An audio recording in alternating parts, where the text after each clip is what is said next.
After that order, sitting down was never the same again. No report explained why, and no one ever tried to reverse it. Asterisk, the instruction arrived without ceremony. No discussion. No alternatives. No explanation. It wasn't framed as a request. It wasn't presented as temporary. It was simply stated flat, official, unavoidable. The assignment made little sense for someone with her background.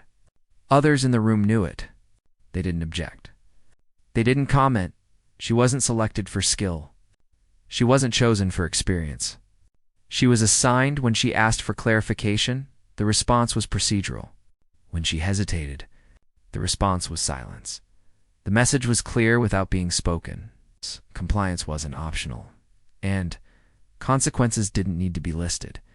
Asterisk, the pressure didn't arrive with orders or voices. It arrived as weight. At first it was barely noticeable, a shift in how rooms felt when she entered them. A pause that lingered half a second too long. Eyes that didn't meet hers, then looked away as if they never meant to. No one explained anything. No one needed to. The assignment followed her everywhere. Not as a task, but as a presence. She became aware of her own movements. How she stood. How long she remained still. Where she chose to place herself in a room. Silence was no longer empty. It carried expectation. She noticed how conversations changed when she approached. Not stopping abruptly, just thinning out. Like air leaving a space slowly enough that no one could point to the moment it happened. Laughter faded first. Then casual remarks. Then questions. What remained was routine. Cold, efficient, uninterested. There were no threats. No warnings. That was the most unsettling part. The system didn't demand reassurance. It assumed compliance. At night, she replayed the same thought without resolution. Not what would happen, but what would change. She understood, instinctively, that once crossed, some boundaries do not announce themselves. They simply stop existing. Days blurred together. Time lost its edges. Moments of stillness stretched longer than they should have. Moments of movement felt rushed, almost discouraged. She became conscious of silence as a tool. It didn't argue. It didn't persuade. It waited, and waiting created its own pressure. The absence of instruction forced her to interpret everything herself. Every pause, every glance, every subtle shift in tone, she wondered if others felt it too. Or if they had already adjusted, accepted the unspoken terms and moved on. Isolation settled in quietly. Not physical isolation. Something deeper. She was surrounded by people who functioned normally, yet felt entirely alone. Within the structure that governed them, there was no clear moment of choice. Only the slow realization that choosing not to act was still a decision, and that silence, once adopted, becomes difficult to abandon by the time she recognized the ethical weight pressing down on her. The system had already grown accustomed to her quiet, not resistance. Not agreement, just silence. And silence, she learned, was often interpreted as consent. Asterisk, at first, it didn't feel like chaos. That came later. What came first was inconsistency. Small things failed to line up the way they used to. Nothing dramatic. Nothing that could be reported, just details that no longer behaved the same way twice. A routine that had always started at the same moment. Didn't? A process that had once followed a clear order quietly reversed itself. No announcement explained the change. People adjusted without discussion. That was the first sign. She noticed it in how others moved through shared spaces. Paths shifted. Stops shortened. Pauses appeared where there had never been pauses before. No one acknowledged it. Not even with a look. It was as if everyone had received the same silent update, and she had missed it.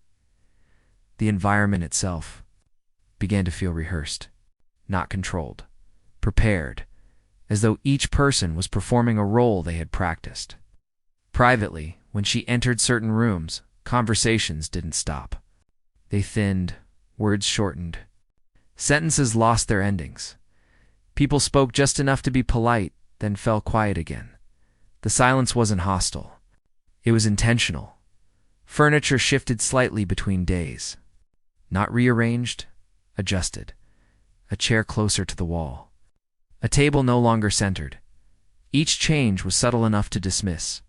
But together, they created a sense that the space was being redefined slowly, deliberately. Time began to behave strangely. Some hours dragged so heavily, she felt them settle into her body. Others disappeared entirely, leaving no memory of transition. She stopped trusting her internal sense of duration. That loss mattered more than she expected. Because when time becomes unreliable, authority doesn't need to speak. She noticed that certain routines were now completed standing. No instruction required it. No sign suggested it. It was simply done that way. Once, then again, then always. No one commented on the shift. No one questioned it. The chairs remained unused, always present, always avoided. She watched others approach them, pause, then redirect themselves without hesitation, as if an invisible boundary had been drawn and accepted. She tried to recall when the change began. She couldn't. There was no first moment. Only a growing certainty that sitting no longer belonged to this place. That realization arrived without explanation. It stayed without challenge. Guards lingered longer than before. Not aggressively. Observation. They stood where they hadn't stood before. Watched what they hadn't watched before. Their presence didn't interrupt anything. It framed it. People adjusted their posture accordingly. The shift wasn't enforced. That was the disturbing part. It was anticipated. The system didn't correct behavior anymore. It waited for behavior to correct itself. And it did. Days accumulated without markers. No single moment stood out as significant, yet everything felt heavier than it had the week before. The space developed a rhythm that discouraged rest. Not explicitly, organically. Standing became default. Stillness became effortful. Discomfort arrived gradually before anyone acknowledged it. She noticed how bodies adapted before minds did. How posture changed. How weight shifted. No one complained. Complaints require a shared understanding that something is wrong. Here, wrongness was never confirmed. It was only implied. She became aware of repetition. The same guard pausing in the same spot. The same chair remaining untouched day after day. The same silence following the same routine. Each repetition tightened the atmosphere, not with fear, with certainty. Certainty that this was no longer temporary. One morning, she noticed a small procedural adjustment. So small, it could have been accidental. A rule applied slightly differently. A sequence altered by one step. No explanation. Accompanied it, a supervisor observed the adjustment, paused, then nodded once. That nod carried more weight than any order. It confirmed what everyone already suspected but never said. The change had been accepted. From that moment on, behavior shifted faster. People stopped testing boundaries they hadn't consciously recognized before. Movements became efficient, careful, restrained. The environment no longer invited questions. It absorbed them. She understood then. Chaos didn't need disorder. It only needed uncertainty maintained long enough to become normal. And whatever had triggered this transformation, whatever line had been crossed, is now part of the structure. Unmovable, unspoken, permanent. The change no longer felt new. That was the problem. What had once been unsettling was now expected. Expectation carried its own weight. Days passed without incident, yet strain accumulated quietly like pressure in a sealed room. No single moment justified alarm. Together, they created something harder to escape. Bodies adjusted first. People stood longer than they used to. Not because they were told to, but because sitting had stopped feeling available. Weight shifted from one foot to another. Posture stiffened. Movements became economical, almost restrained. No one stretched. No one lingered. Rest had become inefficient. Time stretched in strange ways. A short task felt endless. A long stretch of hours collapsed into a blur. She began measuring time by discomfort rather than clocks. by how long muscles held tension, by how often someone repositioned themselves without thinking. The environment encouraged it. The room stayed quiet, not peaceful, but attentive. Every sound landed heavier than it should have. Footsteps echoed longer. Fabric shifting was noticeable. Breathing felt louder when the room was still. Silence was no longer absence. It was presence. She noticed how people avoided leaning, avoided surfaces that suggested rest. Hands stayed at sides. Arms folded only briefly. The chairs remained unchanged, always in place. Always ignored, their presence was no longer questioned. It was simply part of the atmosphere, like an object you stop seeing, because it never moves. But she saw them. Every day she began to understand that the discomfort wasn't accidental. It wasn't punishment in the obvious sense. It was conditioning, not forced. Encouraged. When discomfort becomes routine, people stop asking when it will end. They start adjusting instead. Guards didn't intervene. They didn't need to. Their attention alone was enough to keep the rhythm intact. They didn't watch faces. They watched behavior. Posture, stillness, compliance without instruction. The absence of correction made the system feel complete. As if nothing was missing, she realized then that no one was waiting for the situation to be explained. Explanation would have implied choice. Here, there was only adaptation. The space itself seemed to respond. Air felt heavier as the day progressed. Temperature shifts went unnoticed until they were already uncomfortable. Small inconveniences stacked without relief, and still, no one complained. Complaints would have required acknowledgement that something was wrong. But wrongness had never been named, so it remained. Undefined. Undefined things are difficult to resist. She noticed that people stopped making eye contact for long. Glances became brief, functional, looking too long felt unnecessary. Possibly unwise? Conversations shortened further, not out of fear. Out of efficiency, words were no longer required. Everyone already understood the rules they had never been given. The repetition intensified. Same routines. Same posture. Same quiet adjustments. The mind began to dull under the predictability, not numb, compressed. Thoughts circled the same questions, without resolution, not what is happening. But how long has this been normal? She struggled to remember the last time the space felt neutral. The memory blurred at the edges. That worried her more than the discomfort, because when memory fades, resistance loses its reference point. The system didn't need to enforce permanence. It let people forget alternatives. One afternoon, she noticed a new detail. A pause. Just before entering the room, people hesitated. Not consciously, but consistently. A half-step delay, as if the body remembered something the mind refused to articulate. No one crossed the threshold casually anymore. That hesitation repeated itself again and again. Each time reinforcing the invisible boundary, she understood then that the accumulation was complete. The environment no longer needed change. It had achieved balance, a balance maintained by discomfort, silence, and habit. Whatever had triggered this transformation was no longer relevant. The system had absorbed it, and now it operated smoothly, without force, without explanation, without end. By the time anyone noticed how complete the shift had become, it was already too late to trace its edges. Nothing new was happening anymore. That was the signal. The routine stabilized not into comfort, but into permanence. Every movement followed an invisible logic. Every pause landed in the same places. Repetition was no longer coincidental. It was structural. She realized that no one checked the chairs anymore, not to move them, not to remove them, not even to acknowledge them. They had become symbols without labels. Objects whose meaning didn't require explanation. People navigated around them instinctively, as if touching them would break something. It's unspoken. The repetition tightened its grip. Each day mirrored the last closely enough to blur together.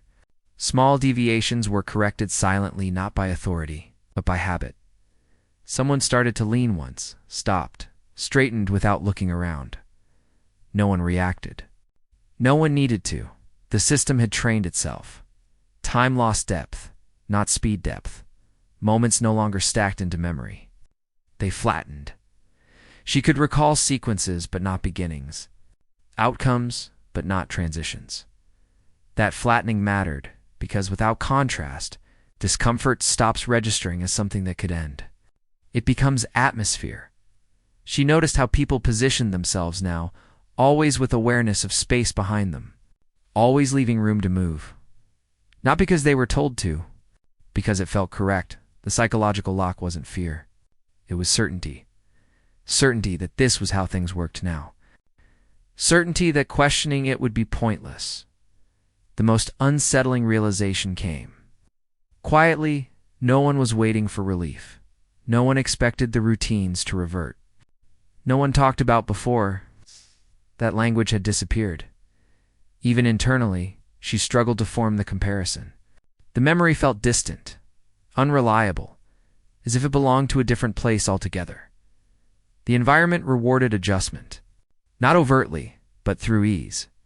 Those who adapted felt less strain. Those who didn't noticed it more. That difference encouraged conformity without command. She felt the system, closing around her not physically, but innovative, not because choices were removed, but because alternatives stopped feeling real. She understood then that the lock was complete. Nothing dramatic marked the moment. No announcement confirmed it. Just the absence of resistance. One day, she realized she hadn't thought about the chairs in hours. They were still there, unchanged. But her mind had adjusted. That frightened her more than any order could have, because it meant the system no longer needed enforcement. It had achieved internal alignment. Whatever line had been crossed, whatever irreversible moment had set this in motion, no longer needed to be remembered. Its effects were enough. The space functioned smoothly now, efficiently, quietly, in silence.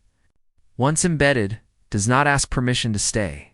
By the time she recognized the full extent of the psychological lock, there was nothing left to resist. Only patterns. Only repetition. Only the knowledge that some changes don't announce themselves as permanent, they simply never leave. Asterisk. The effects did not appear immediately. That was deliberate.